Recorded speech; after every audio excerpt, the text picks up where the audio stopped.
காய்கறிகள் வாங்க வந்தால் நோய் இலவசம் என்ற அளவிற்கு சிவகங்கை அண்ணா தினசரி சந்தை கழிவு நீரால் சூழப்பட்டுள்ளது.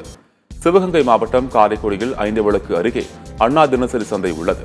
இங்கு 50க்கும் மேற்பட்ட கடைகள் உள்ள நிலையில் காய்கறிகளை வாங்க தினமும் 3000க்கும் மேற்பட்டோர் வந்து செல்கின்றனர்.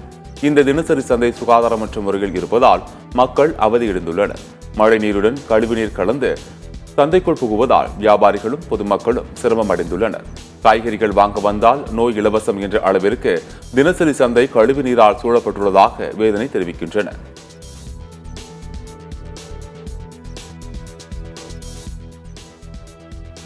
கொசு பரவி இருக்கு.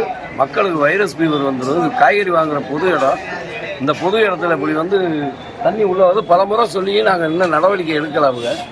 முன்னால் வெறும் மண்ணை மட்டும் கொட்டியிருக்காங்க. அந்த முன்னால் போகிற சாக்கடையை தோண்டி எடுத்தாட்டேன் இந்த கழிவு நீர் பூரா போகும். மக்கள் இதில் எப்படி வர்றதுன்னு தெரியல. பாதை ரெண்டு பக்கமும் தண்ணி சாக்கடை நீர் தேடி அப்படியே கொசுவாக முக்கிது. பல தொற்று நோய் பரவுவதற்கு வாய்ப்பு இருக்கு. இது நகராட்சி நிர்வாகம் உடனடியாக நடவடிக்கை எடுத்து இதை உடனே